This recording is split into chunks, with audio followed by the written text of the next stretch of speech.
Saludos, mi nombre es Julieta Torres O'Neill y junto a mis compañeros Sebastián Cruz Romero y Ariana Franco Velázquez les estaremos presentando el tema que se nos asignó, que se titula Aspectos fisiológicos de la audición para nuestra clase de Psicología 1 de verano.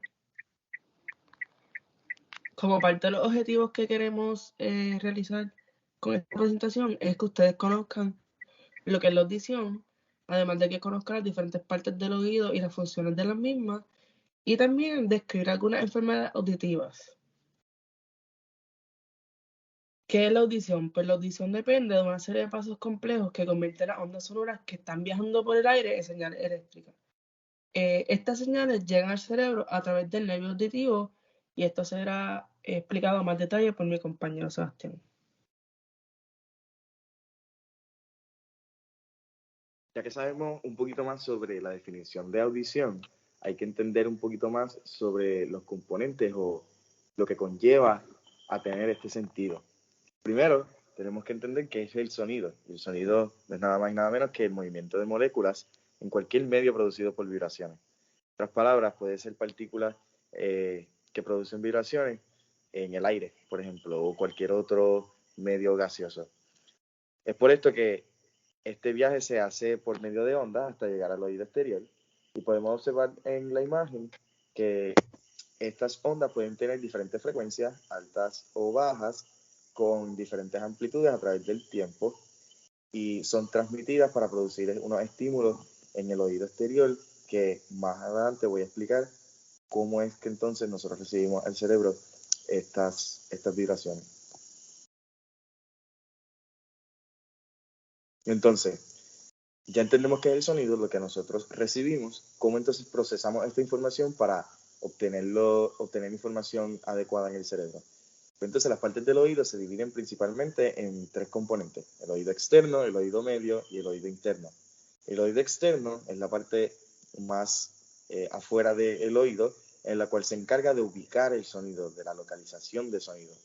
Esta recibe estas ondas de sonido y está diseñada para recolectar y llevar este sonido al oído interno. Pero antes de llegar al oído interno, primero tiene que pasar por el oído medio y ciertos cambios en la cual esta está diseñada para hacer. Entonces, el oído medio transforma estos sonidos a vibraciones y actúa como amplificador mecánico, en la cual estas vibraciones luego llegan al oído interno, donde el oído interno procesa estas vibraciones como información útil para poder entender en el cerebro, transmitido por diferentes neuronas y diferentes componentes en la corteza cerebral. Entonces, ¿por qué es tan importante el oído interno? Dos partes principales encargadas de la audición y el balance son llevadas por el oído interno, principalmente lo que es la cóclea y el sistema vestibular. La cóclea es un tubo enrollado parecido como un gusano, en la cual contiene un fluido que responde a estas vibraciones del sonido, que recibe esta respuesta auditiva, mientras que el sistema vestibular utiliza esta respuesta para poder utilizar sus conductos semicirculares a obtener balance y movimiento en cualquier organismo. Entonces, ya sabemos qué es el sonido, cómo obtenemos el sonido a través de las diferentes partes del oído, pero ¿cómo entonces el cerebro recibe esta información? El cerebro, las estructuras involucradas en la misma, se puede dividir en dos vías principales: la vía auditiva aferente y la vía auditiva eferente. La vía auditiva aferente son aquellos lugares donde cual pasa información de carácter sensitiva, que procesa esta información y la recibe, mientras que la aferente se encarga de enviar esa información para que la corteza cerebral pueda recibir un estímulo y procede a enviarse al resto de las neuronas para poder hacer movimiento, cualquier tipo de respuesta que sea necesario. Entonces, ¿en qué parte del cerebro utiliza esta información? Pues la corteza auditiva A1 del cerebro es una parte de este órgano encargada de procesar toda la información que obtenemos a través del sistema auditivo. En otras palabras, los sonidos que captan los oídos. La ubicación de esta parte de la corteza se encuentra en el lóbulo temporal y dentro de esta zona podemos encontrarla en el área llamado área de Hesh.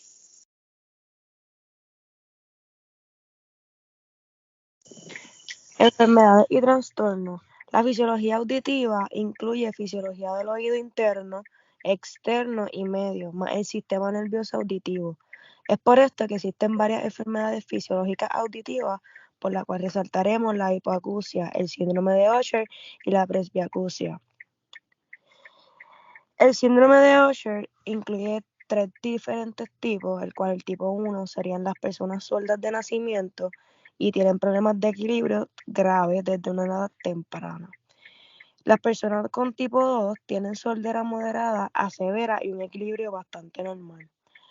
Y por último, las personas con tipo 3 nacen ya con su audición normal y su equilibrio es casi normal, pero desarrollan problemas a la vista y luego pérdida de la audición.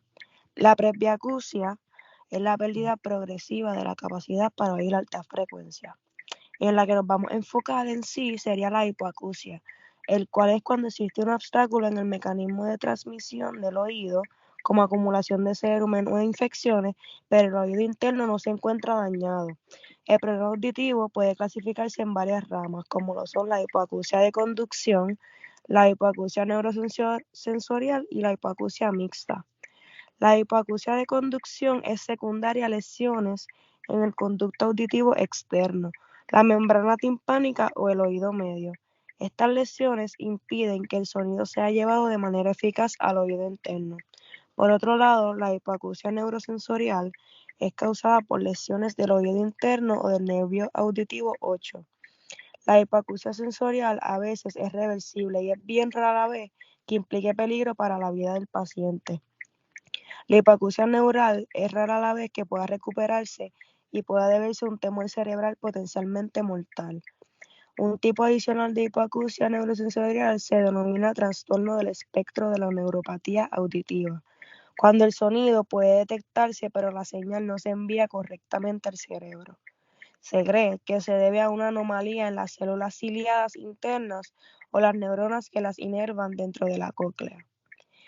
La pérdida mixta puede ser causada por un traumatismo craneoencefálico grave, con o sin fractura del cráneo o del hueso temporal, por infección crónica o por uno de los muchos trastornos genéticos. También puede producirse cuando una hipoacusia de conducción transitoria, en general es debida a otitis media, se superpone a una hipoacusia neurosensorial. Debido a las enfermedades, tenemos unos diferentes trastornos.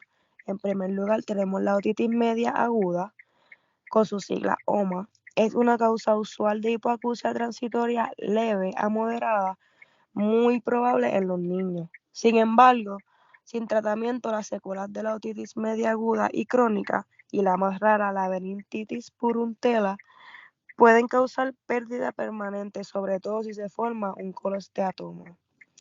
La otitis media secretora se produce de varias maneras. Casi todos los episodios de otitis media aguda son seguidos por un periodo de 2 a 4 semanas de otitis media secretora. Esta última también puede ser causada por disfunción de la trompa de Eustaquio. Finalmente tenemos la anamnesis, el cual suele ser un diagnóstico y es un trastorno de la hipoacusia. Se debe registrar desde cuándo se percibió la hipoacusia, cómo comenzó, si fue gradual, aguda, si es unilateral o es bilateral, y si el sonido está distorsionado o hay dificultad con la discriminación del habla.